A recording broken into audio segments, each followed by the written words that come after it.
The camera is on. Yeah. So today we are going to do a quick presentation on how to do a reflection. Can I just check, guys, that you do reflection in F1, yeah? Yeah. F1? F1? Yeah. And Katie, you also do reflection. So before we do this presentation, can I just check, guys, what do you understand by reflect? Think back on a past occurrence and kind of analyse it, what was good, what was not good, what you could do better. Good. Yeah. Okay. Yeah. Katie, what's your understanding? Yeah. You look at a past event and you could, what went well, what didn't go well, how you can improve in future. Do we need to just reflect on our work, or do we also need to reflect on life? I think we need to reflect on life. Yeah. Okay. So, next slide. So this is just to check your, parietal lobe function. I've given that in Nepali because, like our parietal and temporal, this is a side where we have Wernicke's and, Broca's area, just to understand the language. I presume you guys are not able to read this one. No. Okay. So, and this is in English. You guys can read this one. Yeah. So I'm trying to exercise my parietal lobe. So the thing which I've tried to explain this is I've tried to write in Nepali language. So the meaning of this is Pratibimba. This means in Nepali is reflection. So when you reflect, there are 4 components that you need to be mindful. When you reflect, you need to be thoughtful. Okay. You also need to be insightful. Okay. There's a bit of curiosity you need to have. And the third bit is, you have to take it by heart and analyze those things. Yeah. So just checking, when you guys do reflection, do you do these 4 things? Be thoughtful, okay. Analyze, insightful. Do you do any of those in a reflection? Yeah. Okay. If you're not able to do proper reflection, there are a lot of emotions that you can encounter. Has anyone experienced this when they get a dead X or iris? Frustration, being defensive, gratitude, boredom.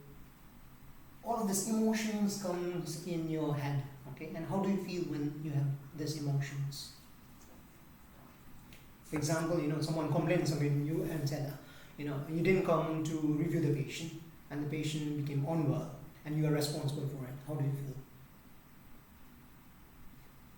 Defensive. Probably not grateful.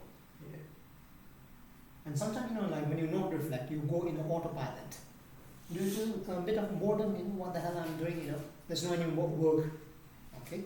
So in order to, to understand your emotion, it's also very important to reflect. Do you guys agree with that? Yeah. Okay, let's go to the next slide. So I'm going to close this, okay?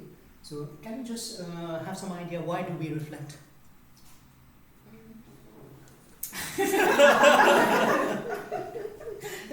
Why do we reflect?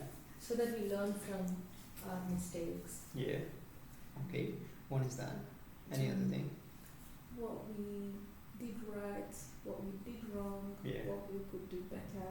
Okay. If it's just a interesting or something that you want to, like an event that happened, you're just reflecting on it to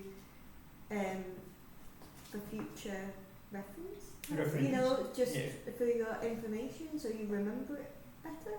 Does that make sense? Yeah. So you're just trying to see, like an interesting case you might reflect on. It might not be something that you did particularly in particular, but you might be reflecting on what other people did in the situation. Is it more of like, how that thing can be done in a different way from the other people's perspective? Or what they did well, and you want to take that into your own practice in the future. Yeah. So you want to have, more kind of angles to see the same issue. Yeah. Yeah. Okay. Maybe to increase our emotional bandwidth. Yeah. Resilience. Yeah. So emotional awareness. A lot of the people are not aware. When we do some or face some challenges, we also have a lot of emotions because we are the human being with emotions, okay? So it provides more of like an emotional awareness. It also helps us to, see things from a second-hand experience. That means that, for example, like I'm very close to you, okay? How do you feel? I feel okay right now. Okay. How do you feel now? How do you feel now? Also fine. Okay. Yeah. But sometimes, like if you have to talk with me and if I'm in your face, Yeah. sometimes, you might feel threatened. Yeah. Okay, and you might not be able to think properly because why the hell is coming close to my face? Is he going to punch me? Okay, so there are a lot of thoughts that can come. So in reflection, one of the important things which I've learned is sometimes, if you're able, if the patient is too close, psychologically you can move back, step back, and you can also see yourself, okay, in the position, and you can think about a lot of options of, why this is happening, how things can be different. Okay, so in reflection you can also do that if you are able to do it in more advance. Yeah. Sometimes when you reflect, you also take a notice of the moves, the challenges, and the things that you have encountered. But when you are in that phase, you don't see those things. But when you come back, you are able to see things more with clarity. Does that make sense? Mm-hmm. Okay, and it also helps to think emotionally, rationally, and professionally. Yeah. Okay, let's move to the next one. So this is, a lot of medical jargons in the thing, okay? So reflection is an internal process of thinking critically, okay? Re-examining the same thing, re-evaluating, seeing the pros and cons of everything, and considering the alternative. Is it important to consider the alternative? Mm-hmm. What do you guys think? Yeah. The same thing can be done in a number of ways. Mm-hmm. There's not just one set of way that can be done, but it can be done in a number of ways. Questioning the possibility, and keep in mind that when you do this reflection, you should be also aware of the prejudice and the bias. Are you aware of that? Mm. Okay, so prejudice, it comes with your prior experience, it comes with the culture, and as a psychiatrist, we are in the field of psychiatry. One thing we should also understand that when you are growing up, okay, a lot of the things that we see and feel and behave, we are pre-programmed. Do you agree with that? Okay, if you have come from a culture where the parents are too strict, we might be not comfortable opening up. Okay, if you have come from a culture where it's regarded to make a mistake, it's a sin. Okay, so you are too afraid to experiment things. Okay, so the prejudice and the bias. Okay, what's the difference between prejudice and bias? Is it same or different? No, they're different. How is it different? Any take on it? Like prejudice is more of like I don't like coffee or this and that, okay, because it's my choice. Okay, biases. What are the different biases? Yeah, unconscious. Unconscious bias, yeah. Selection bias, your favor bias. There are a lot of biases that come, but you need to be aware of the biases, why that is happening in a particular experience. Okay, so if you are able to do all of this, it deepens your reflection. Does that make sense? Your reflection doesn't just become superficial, it becomes more. Okay, so in order to do more, you need to have all of this. It's to learn from your experience, initiate the change that needs to be done. Okay, so the benefit of this is it helps you to make a better decision. Okay, not to repeat the same thing. Doing the same thing again and again and expecting a different result is a sign of stupidity. Does that make sense? So if things are not working, you need to see why it is not working. Okay. As a college tutor, I'm sent a lot of email by the resident doctors saying that I failed my exam. They gave like 2 or 3 exams continuously, and one of the things that I have encountered is they don't do the art of reflection. Preparing the same exam with the same bank of question, okay, not doing anything and expecting a different result. Does that make sense? So even when you fail the Royal College exam, they tend to give you a feedback of things which you are good at, which you need to improve. Okay, the feedback you need to take it critically.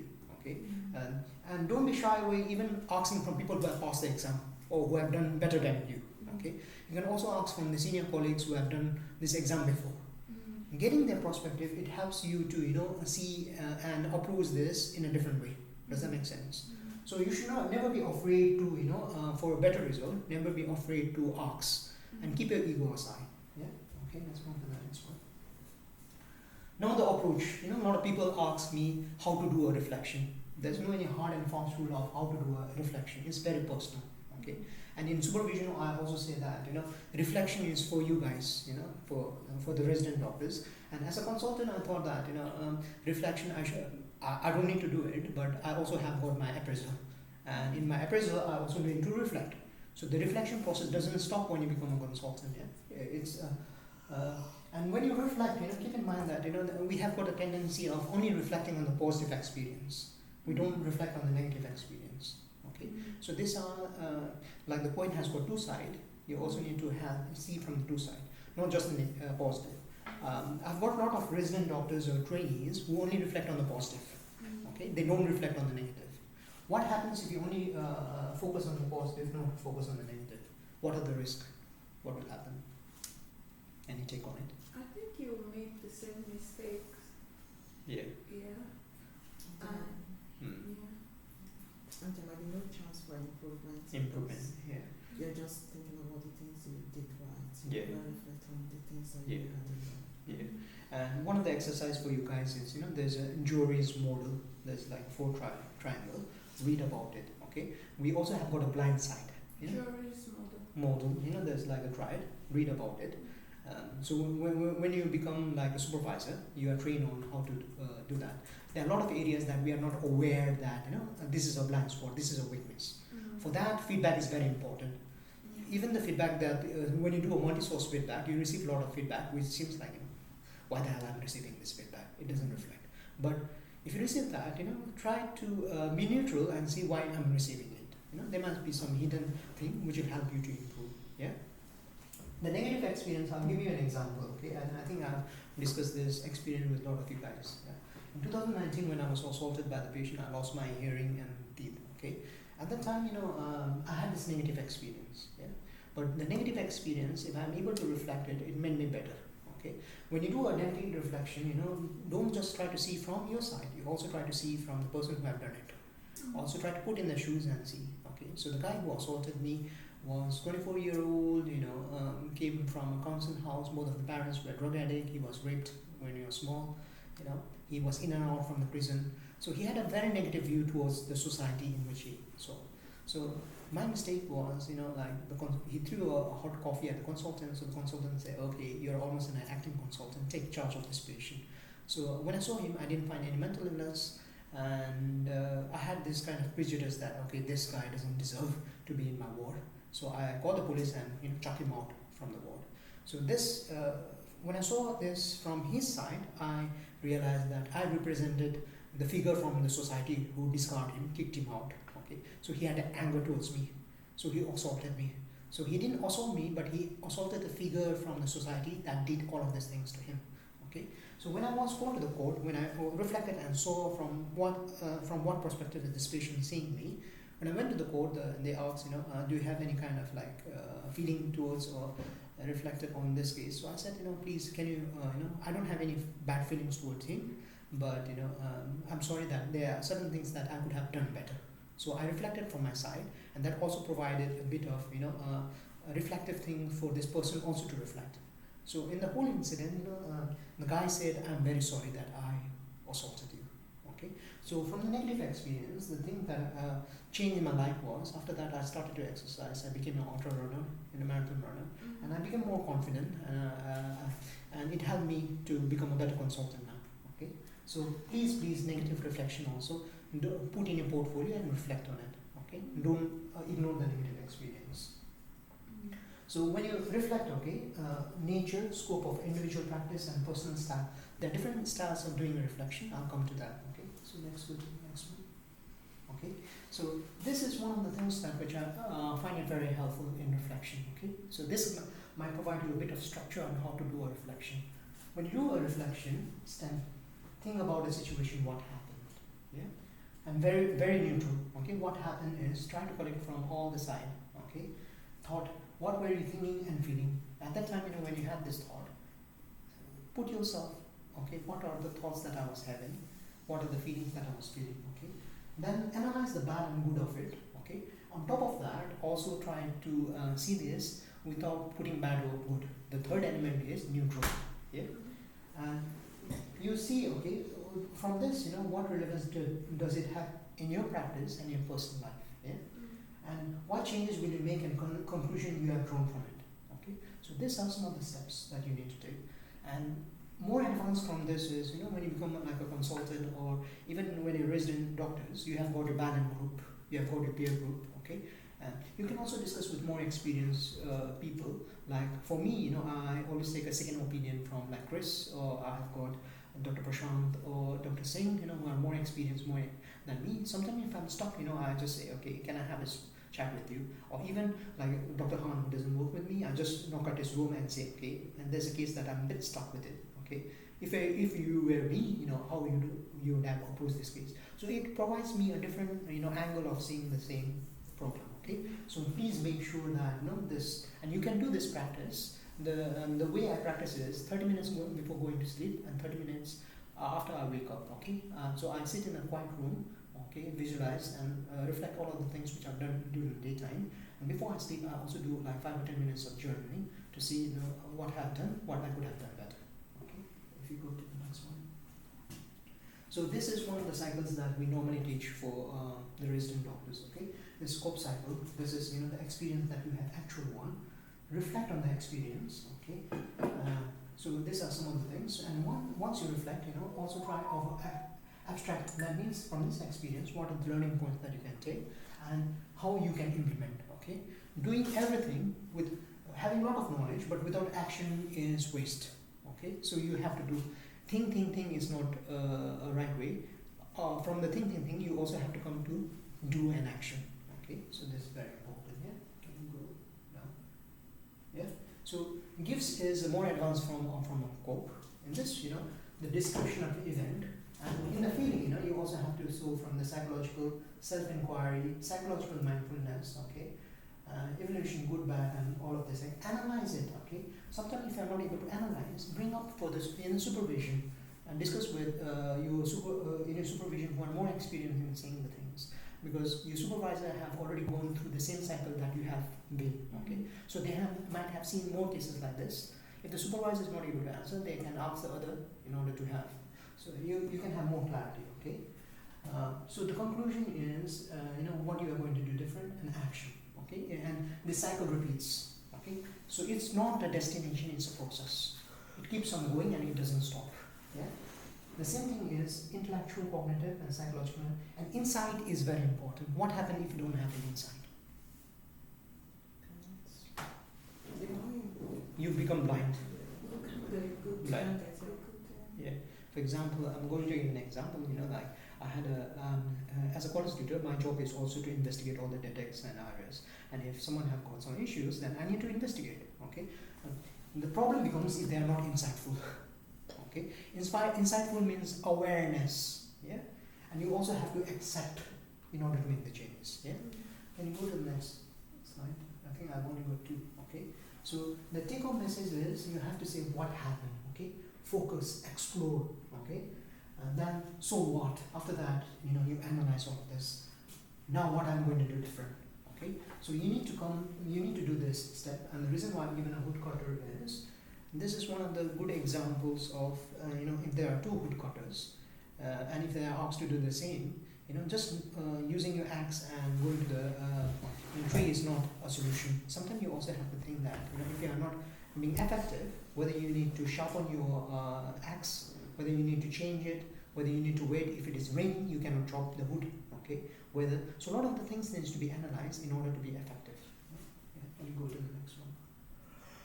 Okay, so this is the last slide. Okay, so when you do it, root cause analysis is very important. Faced with anything, don't reach to the conclusion straight away. Think what, where, when, why, who, how. Okay, analyze it. Then you come to the. If you are able to understand the cause, then it helps you to understand to find out the relevant solution. Yeah. So I think the slides are done. Yeah. One more thing that I think I've discussed with Katie and Olivia about the perceptions. There's no any right and wrong in this world. Does that make sense? Mm-hmm. For example, if you for example, if you are in the 3rd floor, yeah, if you are in the 7th floor, okay, and if you guys are asked to see a person who is walking on the street, do you guys will see the same thing or different? Different. Yeah, but you should not force Katie to see what you are seeing, and you cannot say, Katie, you are wrong because you are not seeing the way. Okay, so perception is different. Like when we work in the MDT kind of setting, for example, the healthcare assistant see from the angle the patient, nursing staff see from the angle, OT see from the angle, occupational. So everyone has got a different angle of seeing things. Okay, it helps us to provide a better clarity when all of these perceptions are, brought together, so we see the things in clarity. Okay, so I've done my presentation. So now the reflection point is, after this presentation, is there anything you guys are going to do different in your reflection now? We'll take from each one of you. Katie, in reflection.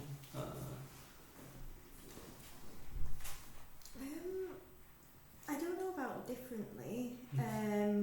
It's more just reinforcing the different stages of reflection. Yeah. And going away and reading about those a little bit more. And journaling is also very important, because you might have lot of thoughts in the head, but if you don't write it, okay, you're not able to compare. For example, if you do a reflection now, okay, and if you start the practicing of reflection, then you can see the difference. Like when I become a consultant, now I'm a consultant, I can see my reflection which I've done in my F1, CT1, ST4, star grade, and now I can see a difference. Does that make sense? It might come with experience, and it might also, while doing more of the reflection, you see, okay, something is not working, I need to change. Yeah, okay. Olivia, what are I going to do different with reflection? And don't tell me when you get a TEDx saying that, Dr. Gurung, this is nothing my fault, they did it because they are against me. No, I never say that, but I think it's more like the conscious and unconscious biases. Yeah. A lot of them I know and aware I have them. Yeah. And I think they show when I do reflection at times, but other times I try to be neutral. Especially on the portfolio. Yeah. What do I want the person who is reading the reflection to see? And not really more about what I truly feel. I might feel something differently, obviously, because of my beliefs and biases. But then I put it in a way that I feel is more palatable or acceptable. So I think moving forward, I think I should be more very honest in the reflection. Even if the other person, whoever is reading it, might not agree, but it has to be truth to myself. And sometimes, because of a lot of incident happening with GMC and the code, people have become more conscious of what to put, not to put. Okay. And so when you do a reflection, the way you do it in portfolio might be different than what you do in your personal life. Okay. So just be aware and not to put anything. For example, if you say that I could have done this, then also give us how you could have done potential solution. You cannot say there's all problems and put in a portfolio, and someone who is reading your portfolio, for example, what I've realized being on the ARCP panel is, now when you have done a reflection, your CS also reads it, but now the TPD are also reading it again, and quite recently a few of the trainees whom I'm education supervisor, they are writing a letter to me that this particular trainee is not reflecting well. Can you look at 2 or 3 of the reflection, again have a discussion. Okay. So be mindful that when you reflect, also provide potential solution how you are going to mitigate it. Not just leave it like open end and saying, okay, this is all I've seen, there's all the problem, but what? Okay. How about you? I learned that each reflection is unique to a person. We all learn differently from different experiences, and to reflect on both positive and the negative experiences. And especially you are just starting your medical career, okay, and you will rotate in different kind of placement, specialty. So the approach of reflection might be different. Does that make sense? In psychiatry, we tend to do more kind of in-depth reflection. So that might not be possible in surgery or any other specialty. But whichever specialty you are going to specialize in the future, be mindful of the structure. Okay, go to their respective rural college, and they also have got the format of how to do a reflection. For psychiatry, there's if you go to the Royal College of Psychiatry, there's like a box or how to reflect. Okay, so there's a section. Yeah. Okay. So maybe not something new, or something that was just reinforced is that reflection is not just for professional things that happen.